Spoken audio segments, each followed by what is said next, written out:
Hello, everybody. Welcome into the NBA front office show, and we've got a trade. James Harden to the Clippers broke in the middle of the night. In fact, I was live doing the Lakers postgame show at that point. And Keith, there was a split second there where I debated, do Keith and I need to do a live show? But when I saw you weren't tweeting anything about it, I'm like, okay, he's asleep. We're not going to do a Kevin Durant middle of the night trade live show for front office. So we'll attack this first thing in the morning here. Keith, how surprised were you? Because I got to be part of this in real time. How surprised were you when you woke up and you looked at your phone? All right, so let me explain how this played out for me, because you're absolutely right. I was asleep. Like, I was out. I made it to, I don't know, it was about the end of the first quarter of Magic Lakers, and I was starting to drift off. So I said, I'll just watch the rest of this in the morning. I don't have anything I need to immediately react to. It's not trade deadline week. It's not draft week. It's not free agency week. So I wasn't prepared at all for this. I woke up. First thing I do, though, every day is I flip my phone over and I look to see what notifications came in. Usually in season, it's like, did somebody get hurt? Did something happen? Because we're not expecting major trades. I had no notifications. So something's wrong there. I don't know what happened. But so how I found out was then I was like, I want to see who won the Magic Lakers game. So I open the ESPN page. I refresh to the NBA page to get to the scores, and right there staring me in the face is James Harden traded to Clippers. And that's old school. Was like, is this old? Like what happened here? Like I wasn't processing because it was like 5:45 in the morning and I wasn't fully understanding what was going on. And then finally I woke up enough, read it. Then it was like literally 45 minutes later when about 45 minutes later, I actually was like, oh yeah, who won the Magic Lakers game? Because I had completely forgotten. So that was how I found out. I don't know why the notifications didn't come through and all that. I don't know. Sometimes my phone will do this weird thing where if I get so many, it just clears them all. So I don't know. It just says F it. I'm out. I'm out. Yeah. But I was literally like, what is happening here? I don't understand this process. That's funny. And that's where, you know, I appreciate that you usually wait until you text me until a little later in the morning, because you mentioned the time that you got up and my initial thought was, God, I didn't go to bed until like an hour before you got up. we're on different timelines here. Very much. But let's, I guess, Keith, I have to. We have to get one more use out of this. Yes, we do. Live this evening, it is in southwestern Georgia. Daryl Morey is a liar, and I will never be a part of an organization that he's a part of either. Thank you, man.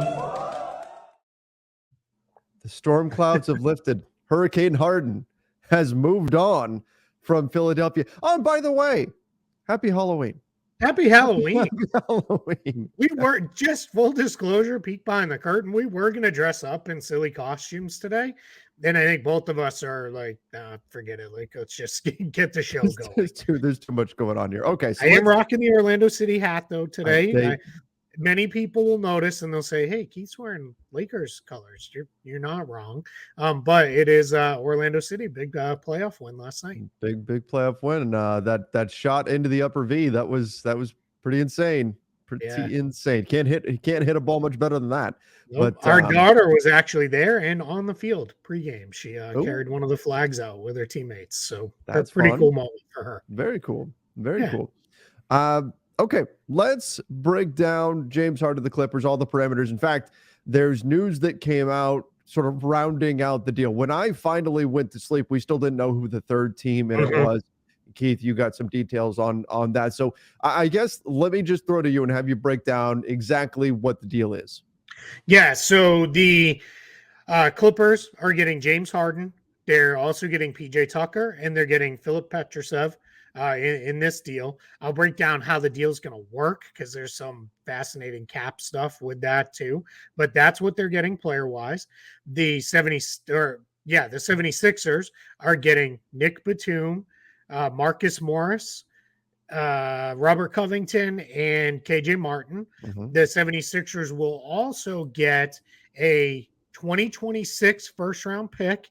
That's going to come from the Thunder. It's a Clippers pick, but it's going to come from the Thunder. Now, in the way this is written in Woj's piece on ESPN, it says we'll move a protected 2026 first round pick.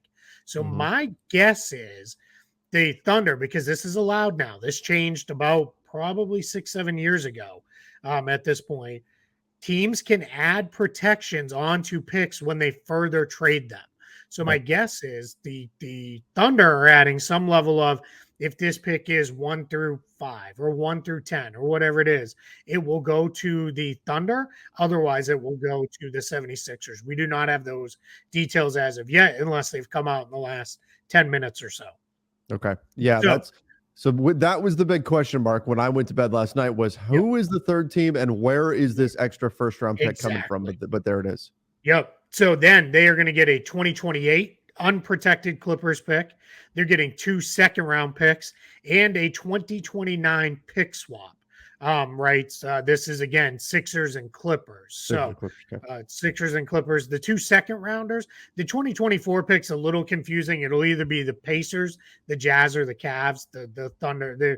That one's one of those ones that's tied up in the better of this, but the worst of these two type of conditions with that. So it'll be a Pacers, Jazz, or Cavs pick, and then they're going to get the 2029 Clippers second rounder. Now, what did the Thunder get for this? The Thunder, presumably to send now what reads to me, a protected pick going to the Sixers. They get the rights to swap 2027 first round picks with the Clippers. Mm-hmm. So the Clippers have to keep that pick, obviously, but then the Thunder get the right to swap that. That was the first unencumbered Clippers pick that they owned prior to this trade, because they had a whole bunch of picks traded. So essentially, the Clippers no longer have any control of their draft through 2029. They will then have a 2030 unprotected pick. That'll be it. But as it stands today, no further control for the Clippers for the next several years. They're basically right back to where they were 4 years ago when they made the Paul George trade. So to kind of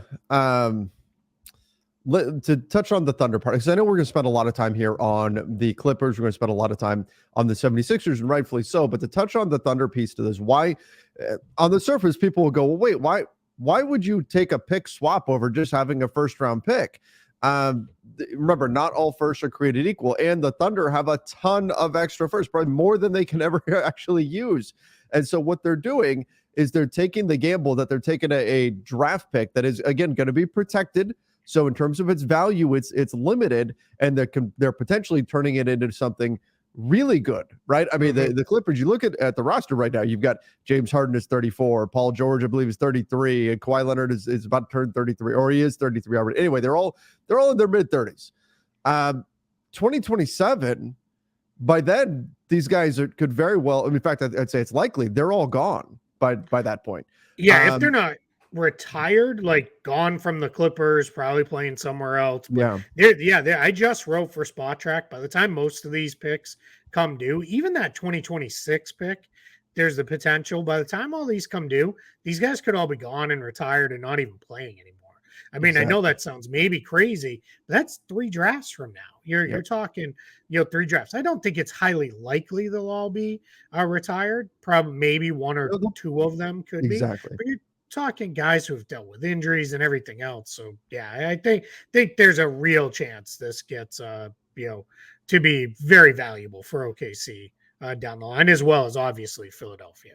And you have an OKC club that right now they've got SGA, you've got Chet, you've got the Williamses, you've got all these really young guys. And so, right, again, we don't know what things are going to look like in the future. Who knows? The Clippers could stumble upon the next great thing that they find in the second round or something, right? I mean, Jokic was found in the second round. You never know. But the Thunder are taking the gamble that by 2027, the Clippers will be on the downswing. They will still have this young core that will be better, obviously better than now. That's what their hope is. And so the Thunder could wind up at that point being one of the top teams in the West. The Clippers wind up being, into a rebuild. The next thing you know, they're trading a pick in the 20s, or they're swapping a pick in the 20s for maybe a lottery pick, and that's something that could even put them over the top. So they're taking the game, but there's no guarantee. If the Clippers happen to be better than the Thunder in 2027, the Thunder get nothing out of the deal, right? It's a gamble, but it's a gamble with some high upside here, particularly at a time in their trajectory that could really put them over the top. So that's what the Thunder are doing here and why this makes sense for them. Yeah, and this is just further, let's kick the can down the road a little bit. Let's diversify some of our draft assets so we're not sitting here on this mountain of picks every year that, quite frankly, they won't be able to use as they hopefully develop and re-sign their own players. So, this is just smart business by the Thunder, just kind of jumping in there. Even if they don't end up +1 in a pick itself, you just end up in a better spot down the line. So I fully understand why they are jumping in there. And just for our visual learners here, I put it up on the screen here, a couple of Shams tweets that just kind of break down what's in the trade without the Thunder piece to it, because at this point it wasn't known. By the way, did you? Well, I guess you wouldn't have noticed because it wasn't when it happened. But Woj drops the bomb that Harden is going to the Clippers, and then he waited like 45 minutes before any of the details of the trade came out. And we're used to player X is going to team Y, and then like the next tweet, a minute later is here's what the trade is, right? Yeah. And so everybody was on pins and needles, but Woj beat Shams to the punch by a significant amount in terms of getting the actual trade out, but then Shams came up with the counter and actually got the trade details first. So if you're looking at the game within the game and those two guys going after each other, that was an interesting dynamic too, as everybody's waiting for the trade to be announced. I don't know. Shams was probably asleep because it was the middle of the night. Somebody woke him up and said, hey, quick, talk to somebody. Let's figure this out. Yeah, I mean, it was funny. I don't know if you had a chance to listen to Woj did a short solo pod. It was like 15, 20 minutes long. And he was telling the story. He was actually at he was supposed to catch a 5:00 flight from the East Coast to the West Coast because he was going to be on NBA Today and all this. And he said he ended up delaying and not going. And he was working from the lounge at, I want to say he said United, but I might be off on that. But he was working from the lounge trying to get all the details from the trade. So that just gives you a sense of that was 5 p.m. Eastern.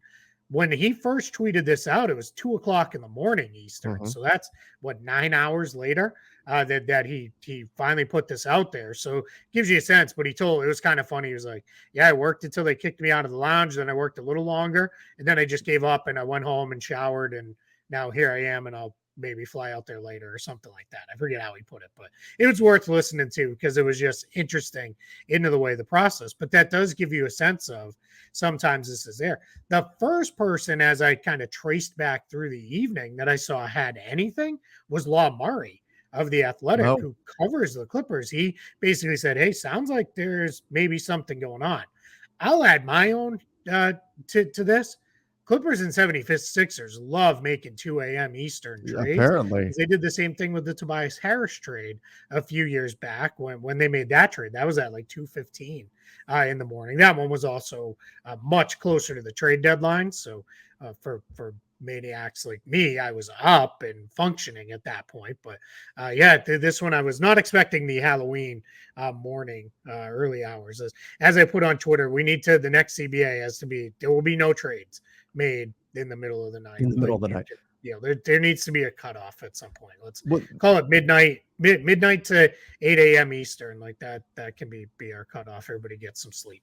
Well, let me ask you this then, because the chatter going around on Lakers Twitter was the reason why they were trying to squeeze this in the middle of the night and just get this done as quickly as they could, is so Harden will be available to play on Wednesday when the Clippers play the Lakers.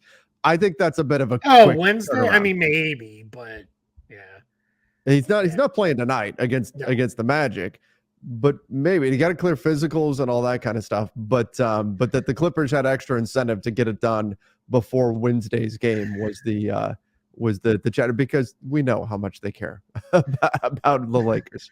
Lakers and Celtics fans both have this very nice ability to insert themselves and make everything that happens in the NBA somehow about them, even when it really has nothing to do with them at all. Like they both live in rarefied air that way. That is for sure. That is Um, true. I That like is to true. say, I think I know I've said it to you before, but I'll say it here on the show. Like, I always wonder how bad and washed does a player have to be before somebody's like future Celtic or future Laker, with every guy who gets waived or whatever, because that's just the way it goes. And it's like, really? Like, are we still going to be calling that out for, I don't know, Shaq? Oh, Like now? Keith, But yeah. Keith, I've gotten so many questions. Is Danny Green got? By the way, that was part of the Oh, transaction. yeah. Danny Green got waived. Should the Yes. Lakers sign Danny Green?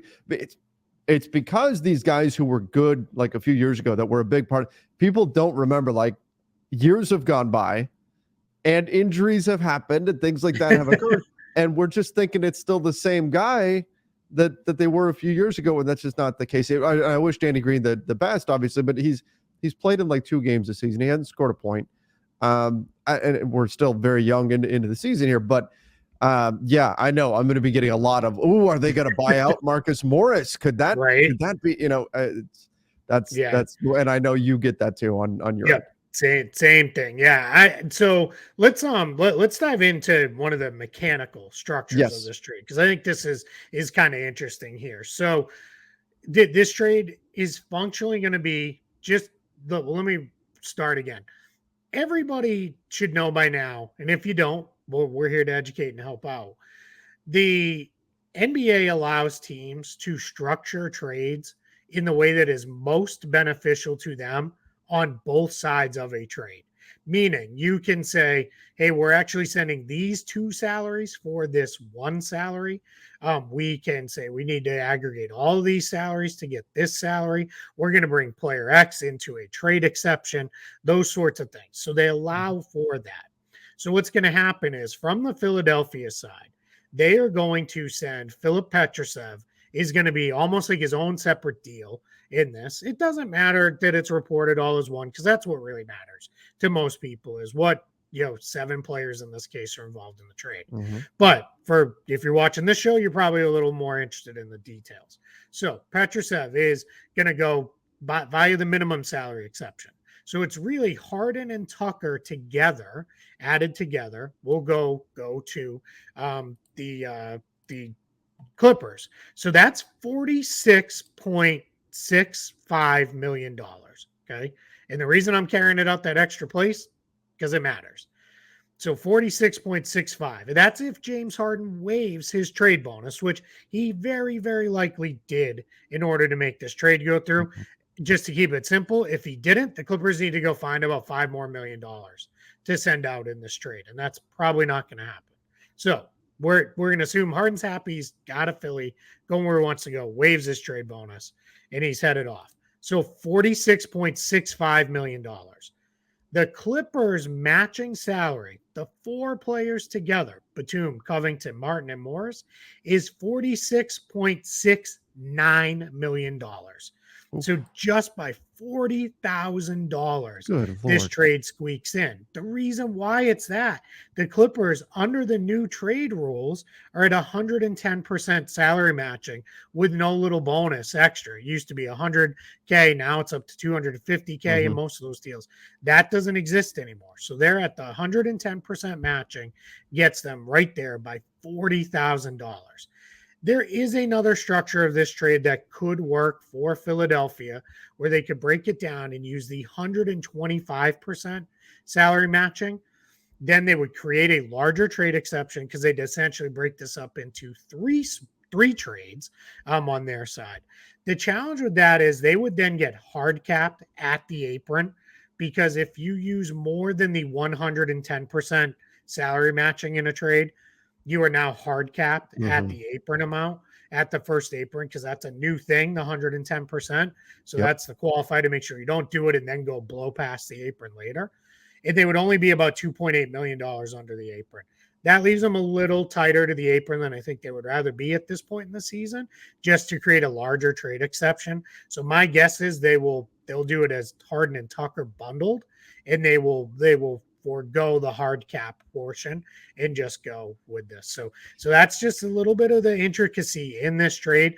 Yes, I was doing this math on the fly at 6 o'clock in the morning while still sitting in bed, like trying to figure out, how this was going to work and everything. And I felt pretty good. I didn't feel great until I actually sat down at the computer and did it in Excel. So if you're far enough below the cap, is it still 125% for those teams? No, so those have changed. There's all kinds of changes to those. It's 175% now if you're sending out the lowest salary amount, plus 250, or I'm sorry, the 125%. Geez, I'm butchering that whole thing. The 175% rule, if you're below the tax amount, that has now changed to 200%. The 5 million plus, which is like the middle salary amount, it's like 6 million, almost 20 million. That is now plus 7.5 million. And then the 100K bump goes up to 250 million. But any of the apron teams, it's 110% that you're limited to matching on. So if you're well enough below the tax, you can really get some lopsided trades in terms of money. Yeah, absolutely. Remember, the whole goal in this CBA was push the super expensive teams down, make it harder on them to do stuff, and make it much easier to push the other teams up. So you're trying to get it even, right? To make it better. One last note on this, because there's a lot of confusion on social media. There's a lot of people are like, I thought you couldn't aggregate salaries, and I thought it was only 100% trade matching. Those two restrictions for apron teams start. It's complicated. It starts the first day after the regular season ends. So effectively, that starts with this coming off season. So this is the interim phase, 110%. You can still aggregate salaries together. After the season ends, so before the draft, any of those random weird one-off trades we get once in a while, like during the playoffs and stuff from teams that are eliminated, you cannot do those trades will drop to 100%, and you can no longer aggregate salary. So this was really your window to do this trade was the trade deadline to get it done. And there's obviously many, many reasons to get it done beyond that, which I think is what we'll get into now. Yeah, let's go there with this now that we've got all the mechanics down. Let's talk about what this means for the 76ers. So we know the 76ers have had the goal of taking whatever they get in an eventual James Harden trade and sending that somewhere else at some point to add talent right now, because Joel Embiid, he's not going to be a happy camper if James Harden, that's the players they got from the Clippers and nothing else that can help the team right now. Now, the other part of this, though, is that pick they got from the Clippers and that is probably going to go up in value as these guys age, as Harden ages, as Paul George ages, Kawhi Leonard age, right? As these guys get older, the closer you get to actually using that pick, the more valuable that's going to become. So I'm curious to see how the 76ers play this. Do they just immediately flip those assets, and what can you get for them now? Or is there a part of them that says, hey, if we hang on to this and the Clippers start to go downhill as we're projecting them to, there's a chance this asset is going to get even more valuable. Does that matter to a 76ers team who has Joel Embiid who's turning 30 in March? That's going to be an interesting thing to watch here. Yeah, as I wrote in a piece that'll be up on Spot Track a little bit later today, one of the things I wrote was Philly they now have a whole lot of options that they can go through. But really what it boils down to is, do they want to preserve every bit of cap space that they can have?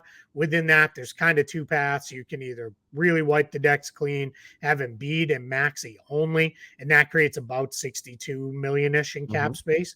Or you can keep like guys like DeAnthony Melton and Paul Reed, who are key kind of rotation players for them. Right. And in that case, you've got about 43 million or so in cap space. So either way, a pretty large chunk of cap space.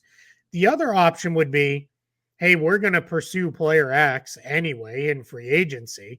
We think we can get that guy now. So let's do some pre-agency. We'll trade some of these draft picks, cash them in, along with some of the matching salary. It'll take 60 days before they can re-aggregate some of these guys they're getting in this trade, but that's fine. That's, we're still well in advance of the trade deadline for reaggregation purposes, which is part of why this needed to get done sooner rather than later. You didn't want to let it drag out too long and then not be able to reaggregate if you're Philly, but you're well clear of that. So maybe you'd send some of those guys as the matching salary. Like, what if a guy like DeMar DeRozan or Zach LaVine becomes available or someone like that, and you want to chase one of those guys? And that's the only reason I'm mentioning them is they were immediate guys who were mentioned as potential targets down the line. We've heard Pascal Siakam, OG Anunoby potentially being free agent targets this coming summer. Well, if you want to get on it now and kind of reap the benefits, go get them now, and then you're just doing the move you might have done anyway later this summer. So I think that's where it gets really interesting for Philadelphia. They have a whole lot of different directions they can go now that they didn't necessarily have previous. Even if, let's say, Harden showed up and they're like, hey, we can play out the year, it'll be fine. We'll play out the year with you. They weren't going to have these same kind of options just because they wouldn't have the draft pick capital to go make something happen in the immediate. So that's a couple interesting pathways for Philly to take in the future. The guys they acquired in this trade, the only one I see playing a meaningful role for the Sixers is KJ Martin, just because he's young enough. His cap hold will also be small enough that I think they could probably keep him around and make something work with him if they wanted to. So we'll see, how that one comes together. I do think Batum, Covington, Morris, maybe a couple of them actually play for Philly, if only because they kind of have to. They traded PJ Tucker, and maybe they need to get somebody else in the mix there. I'm going to play some minutes, so maybe one or two of those guys play. But long term, they're all expiring contracts. They'll be gone. They even if they make it all the way through till the end of this season, they will not be with the Sixers, at least anywhere near the current deals are on now. Maybe re-sign on a minimum type situation, or it's leftover cap space or something like that. But they will be gone before all is said and done and the summertime moves start. Yeah, for the Sixers, this is all about having that future cap space and getting the future draft capital. This is not about the players that they receive. Speaking of which, I saw a number of people who basically had this down to this. If Terrence Mann is in the deal, the Clippers folded. They caved. If Terrence Mann is not in the deal, the 76ers caved. And you talked about this on our show the other day, said that's not actually what it is. It's not actually a Terrence Mann or nothing type of situation, that it's the draft capital here. It's Terrence Mann, or you get us an extra first-round pick in the deal. Yep. And it seems like the Clippers were able to acquire that extra. How good of a first-round pick, we'll have to wait and see. But they were able to get the extra first-round pick. So it wasn't like the 76ers said, no, the line is drawn at Terrence Mann. The line is drawn at a first-round pick or Terrence Mann, and they were able to get this in the deal.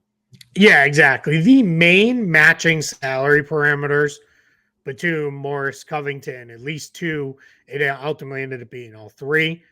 Those were known. Right, we knew that had to be in there. So I think now we're in a spot where it becomes, all right, where are we headed, with the rest of this, right? So that turns into a situation of, all right, Man's not going, so now it's got to be all three. So that part becomes easy, and then it's go get us that extra pick, and it's really no different than a lot of what the discussion was with the Damian Lillard. the summer of trades all came together right there. Yeah. I'm going to need a serious nap later today. Damian Lillard, Miami Heat negotiations, where it was, you don't have enough, go get something else and we can make it work. That was the thing, is you don't have enough, so get us something else then. And in this case, it was just easier to get the something else. So yeah, Sixers on court, still TBD, right? It's nothing really changes for them other than they've got to find a starter now to replace PJ Tucker, because I had already taken James Harden completely out of the mix for them for the course of this season. So it's, all right, you got to find somebody to replace PJ Tucker. Maybe that's Batum, maybe that's Covington, maybe that's Morris, maybe that's, I don't know. Well, we'll see. Maybe it is KJ Martin and they just plug him in there. Maybe it's somebody's already on the roster. We'll see. That'll develop over the next couple of weeks at least, and we'll figure that out. But most of where do they go from here, that story is yet to be written. Yeah. Again, it's hard to really evaluate this trade for the 76ers because we don't know what they're going to do with these assets and with the cap flexibility that they're going to have now next summer and all of that. So it sounds like a cop out, but you can't really evaluate this trade and say the Sixers did well, the Sixers didn't do well, because really we don't know what they got yet, and we won't know for at least a year, if not more, what they actually got out of this trade. And that's when we'll truly be able to say, hey, they handled this James Harden situation that's very well, or they didn't, and that's the jury's going to be out on that for a while. Yeah, a lot of it comes down to what do they do with the draft picks and the cap flexibility. That's ultimately what it comes down to. I would say what we can say is mission accomplished on what Daryl Morey's objectives were. It was either get enough draft capital to turn it into something, which I believe they did, while retaining our cap flexibility, or get good players while retaining our cap flexibility. And they went the first route with the extra draft pick, but I think mission accomplished for what they said their stated objectives were in the Harden trade. Now it becomes how do you use all of that moving forward. Keith, that means we get to spend all the way until February 8th. I believe it's at like 3 p.m. Eastern time. Yep. All the way until then, we get to talk 76ers trades because they're going to continue to be active. Let's jump over to the Clippers side of things. They get James Harden. I know a lot of people were surprised that PJ Tucker also in this trade. Obviously, he's getting way up there in years, but still somebody that can contribute, and especially given that I know they're not great players at this point, but since they sacrificed a lot of their wing depth in this deal in order to put matching salaries in, I think that was actually an important addition here for the Clippers, was to get another guy who can play on the wing for them in Tucker. So they get both PJ Tucker and James Harden in this deal. And then the question just becomes, do they Clipper again, or do they get to where they want to go? And that's going to ultimately, again, determine whether or not this was a success or failure, because the picks they gave up could wind up being disastrous for them into the future. But if they win now, that does not matter. So we'll see what happens here. They add James Harden into this mix. Keith, my initial thoughts, and have been this way over the course of the summer, has been the Clippers trading for James Harden. I think it can significantly raise their ceiling. I think there's no question on that. It can raise their ceiling. I also think the potential is here for this to lower their floor. Certainly lowers their floor in the future, but it can lower their floor in the present too, depending on how all of these personalities come together and how everything plays out, with just one basketball. So it's a gamble that could pay off for them in a big, big way. This is a team that obviously has championship aspirations. They say they're serious about the regular season now.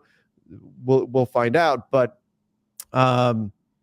this could also self-destruct, and that's going to make this must-see TV as we watch this Clippers team try to put all these guys together. Yeah, on the question of ceiling and floor, I think long-term the floor is now like when you watch a superhero or spy movie and they're like sub-basement level X, that's like where the floor is now. Like the floor, this could be a complete disaster, and this might be one of the things where it takes some years to recover from this. It is also, I say that owning the Clippers, even in a world where the second apron penalties are more difficult to do things, and all the roster maneuvering and all that you need to do, they can still spend their way out of this easier than most other franchises can, just because of how deep of pockets their owner has. So I think there is a situation where, all right, it didn't work. Now what do we pivot to? And we figure it out and go from there. As far as raising their ceiling, I think in the interim it does, because I think what you now have coverage for is, unless the wheels completely come off and everyone is hurt, then nothing's salvaging the season anyway. But if Kawhi or PG goes down, which is normally I like to not price in injury stuff because I don't like to assume those are going to happen. But in this case, it's probably a fair assumption to have. If one of them goes down, at least now you have Harden. Or if they both go down again, now it doesn't turn into the Russell Westbrook show, which is what it became in the playoffs. And to be fair to Russ, he played well. It's not who he is anymore. He's not carrying you by himself. Now at least you have another guy. Even this lesser version of James Harden is still pretty good. James Harden should have been an all-star last year. I mean, he can still create a ton of offense for himself and others, even if he does it in slightly different ways. This guy's still very, very good. The amount of people who are acting like this guy's a replacement level MLE guy now, like that's just bonkers. Like he's still very, very good. Absolutely. My questions are more, all right, Russ is now even more in an off-ball role. What does that look like? We kind of know, not so great. But I think what you'll see Ty Lue do is, my guess is he's going to start Zubac, Leonard, George, Harden, and Russ. Probably sub two of the four non-Zubac guys out in probably 4 minutes into games. And then he'll play stagger the rest of the way. And I bet you PJ Tucker closes over Russ when in lineups where everybody is healthy. Or they'll just go super small and close with Tucker at the 5 and close with the 4 veteran star guys and go. Again, to be fair to Russ, he's been really good with the Clippers, like really good, like played really, really well. So, maybe he can, maintain and figure something out. But my guess is we're going to see heavy staggering of the 4 star level on ball creator players. And that will be, how they'll get through games when they're all available. But the big get here is if somebody needs a night off, player participation policy be damned.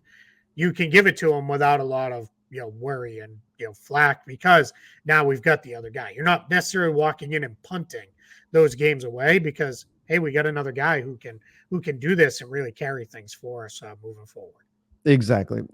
And those who still have this super negative perception of Russell Westbrook because of what he did to the Lakers, we have to keep in mind that with all of that, he was making $47 million.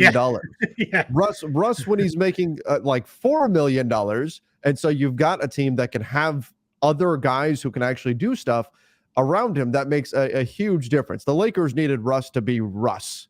Yeah. The Clippers don't need that. They just need him to play within what it is they want to do, and he actually has where he's got other threats around him. So that makes him much more a team effective. that plays otherwise very, very slowly. Yep. Right. So he can get out and run, and that's a little bit of a different look. And because certainly Harden's not coming in and speeding up the pace at all. Like that's not who he's ever been, and he's certainly not going to play that way now. So yeah, there are definitely issues I can see defensively. It's you're putting a lot on PG, Kawhi, and Zubac to kind of cover for those two there, especially if Harden's going to give his normal level of defensive effort. But the other thing is, people went immediately to, wow, now Kawhi has to play the 4 a lot. Yeah, but Harden's been at his best for years now when he defends bigger players because he doesn't have to move as much, and he is very strong. So he can just kind of plant himself down on the block and handle that. So I bet it's still going to be, Kawhi will nominally be the 4, but they can do a lot of mixing and matching with different matchups. So they're going to defend, but that's more the result of Harden can defend up a position in Kawhi and PG. And then again, PJ Tucker, he'll play a big role because Batum, Morris, Covington, that was kind of their power forward group, and Martin to some extent are all gone. So now that kind of leaves it to, hey, PJ, you're going to get probably off the bench, but you're going to play 30 minutes a night, I bet, in that range, playing both the 4 and the 5. Well, and the Clippers not including Norman Powell or Terrence Mann, that's big for their overall Big depth. time. They were able to keep all of their win now pieces, all their guys. Bones Highland, you have Mason Plumlee. I mean, you're not – no, if that's your starting group, you're not winning playoff series. But as a backup group, Plumlee, Tucker, Mann, Powell, and Bones Highland, that's pretty good. That's a pretty good second unit, for regular season games.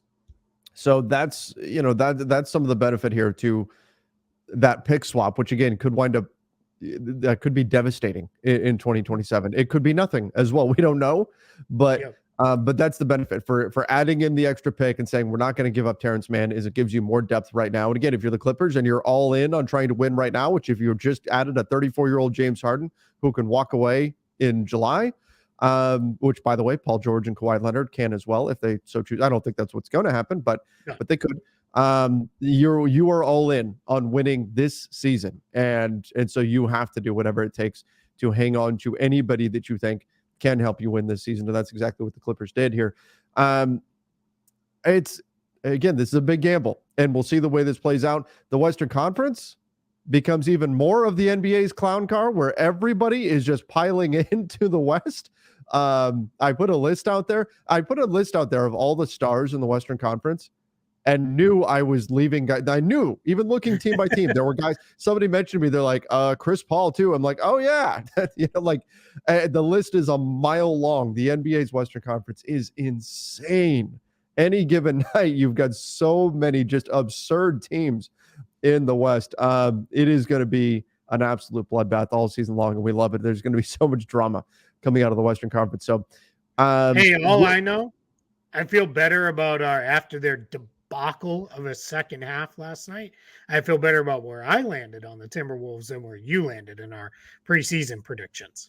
Oh, because the West got that much better. I didn't see what the Wolves did in the second half. You didn't see what happened last night? No, I was a little busy. Sure. I didn't know if you were following it before the Lakers tipped off. Let me go just give you a little bit of a taste of what happened last night in that game. They were up. The Timberwolves were up 79-60 at halftime. Okay. They were tied by the end of the third quarter. And they put up 79 points? Oh, my gosh. Yep. They put up 79 points and a half and lost? Holy moly. Yeah. Oh, they put up 19 in the third and 15 points in the fourth after putting up 42. Ooh, and on the Hawks. I didn't even realize it was the Hawks. That's gross. Yeah. Absolutely. You didn't close out the Hawks? Like, the Hawks are fine, but yikes. Bad.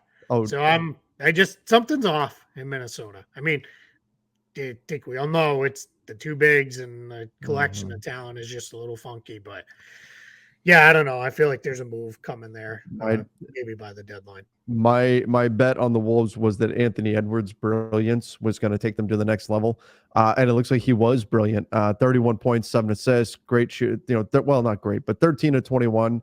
That's really, really good from the field. It's not like he was 90% or something, but he was excellent. And then he still don't get that done. Yikes. Edwards was the best of nothing good in the second half. He had 11 points in the second half, but they shot under 30% overall. They were 4 of 15 from 3, 8 turnovers in the second half alone. Like just complete disaster. And DeJounte Murray went absolutely bananas. 41 points. It was in the third quarter. Yeah, he was 8 for 8 from the field, 4 for 4 from the line, hit 2 threes, 22 points in the third quarter. And it was one of those ones where as you're watching it, you're just getting increasingly more frustrated. And I can only imagine what it was like for Wolves fans. Oh, yeah. Because he was just doing the same thing over and over and over again. He was just getting wherever he wanted. They had no answer for it, and just bad. 17 for 24 shooting for DeJounte Murray. My goodness. That is an absolute blow-up performance. Man, Wolves fans can't be feeling good after that game. Yikes. Yeah, they got crushed. Which, hey, look, losses in the Western Conference are going to be difficult to come by. So from the Lakers' perspective, I'll take it. Any Eastern Conference teams beating a Western Conference team, give me as much of that as we can get, because I don't think it's going to happen a lot this season. All right, we'll take it. We will take it in that regard. Last thing I've got, it's interesting that you've got, and this is going to be my own little dig here, but I think it's kind of funny that you've got these LA guys, right? These guys who grew up in LA, Russ, Harden, Kawhi, Paul George, and yet they don't really play for LA.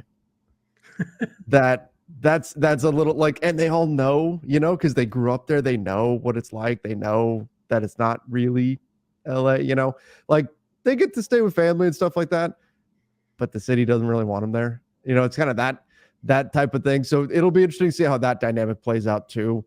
Because yes, they're home, but they're not really home, and again, that's my own little Lakers shot at the Clippers, of course.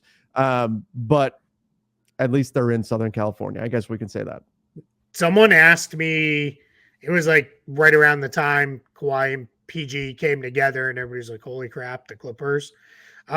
Somebody said to me, how many years would the Clippers need to win for them to really, because remember they were like, we're LA's team now and all that stuff, which was not the players in the code, like that was all marketing nonsense. That was organizational. But, yeah. Yeah.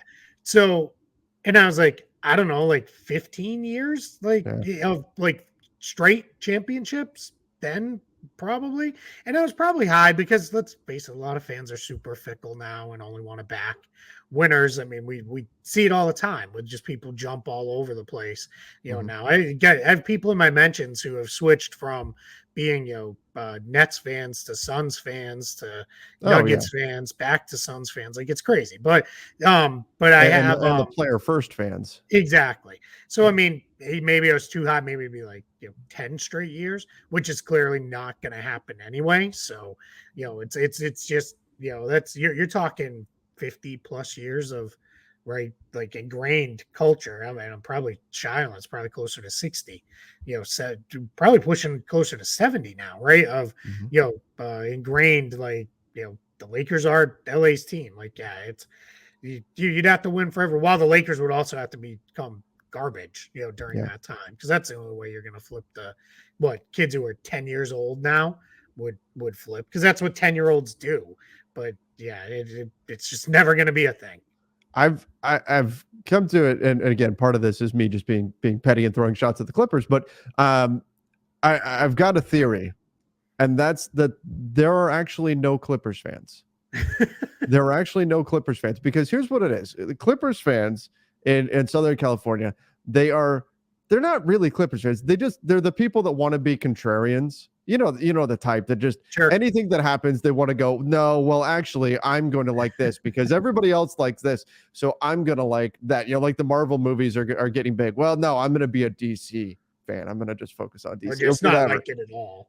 Right? Yeah. Like, yeah. And so you've got the contrarians, and then you also have the transplants into LA who grew up hating the Lakers because they live somewhere else, and so they can't be Lakers fans. So they're just it's really, you've just got people that don't want to be seen as like Lakers fans, because that's what everybody is. You know what I mean? And so there's not really Clippers fans. There's people who didn't like the Lakers, and so they are going to gravitate towards the Clippers, and they're going to support that team, but they're not really fans of the Clippers. They're just against the Lakers. I'm gonna counter with shout out to Jeff and Mark, two guys I worked with at Disneyland when I lived out there. They are massive Clippers fans and became Clippers fans not because they didn't want to be Lakers fans, but just they could afford to go to Clippers games and couldn't afford to go to Lakers games when they were kids.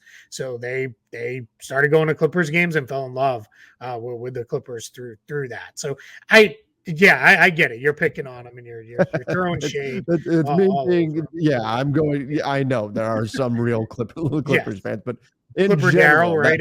That's the guy, right? Who's just nuts on the sidelines and everything. So that's what he goes by, something like that. So what's that? I think but it's the whole idea of they're going to be LA's team. That said, I don't want to see a single person being like, I know this would kill you as a real Lakers fan and the rest of the Lakers Nation crew. I don't want to see anybody. Well, at least LA wins. Like, no, that's not. Oh no. There's exactly one acceptable circumstance to root for that, and it's if they're playing the Celtics in the finals. That's it. Other than that, even then, you're just hoping. There's a lot of Lakers fans that would say even then they would not go for it. Oh, you're hoping at that point the sun explodes and there's. Oh yeah, you're rooting for a big giant meteor. Yeah. That's it. That's the dark timeline. That's the dark time. Okay. We finished the show in a weird place. Yeah, well, it is Halloween. It is Halloween. That's true. So we got to get it into the spooky area. On Halloween, don't be the parents who are like, my kid doesn't really eat candy. Like, let the kid eat it. I'm not saying they can eat the whole bag.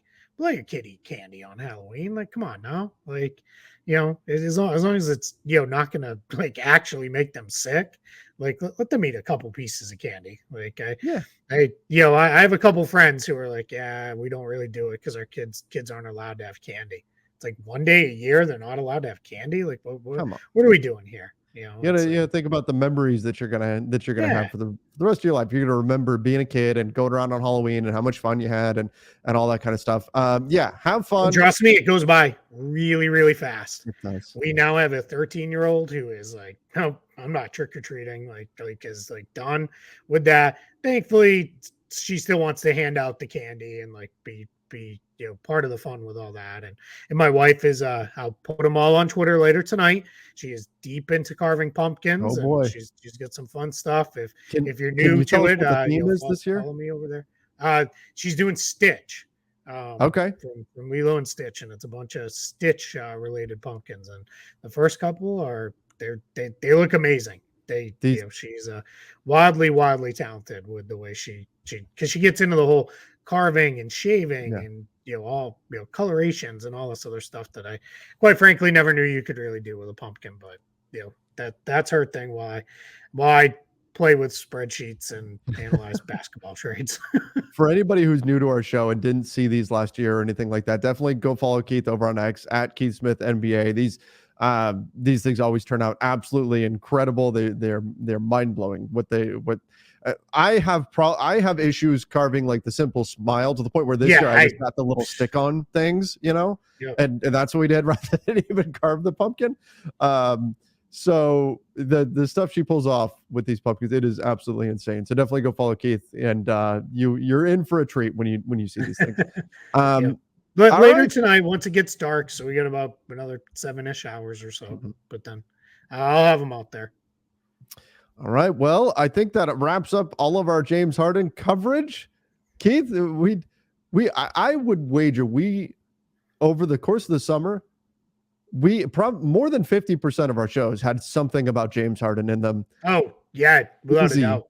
And I'm looking forward to, and I know there's going to be some fallout stuff we're going to have to cover, but I'm looking forward to some Harden-free shows in the near future here, or at least Harden, the basketball player on the Clippers, conversation versus all this other nonsense. As much as we had a lot of fun with the Hurricane Harden updates and all that stuff. Like we had a lot of fun with it, but I'm ready to move towards basketball with this. More than ready. All right. Well, thank you everybody for joining us again. Happy Halloween. Have a wonderful night. Have a safe night as well. Until next time, everybody. See ya and stay safe.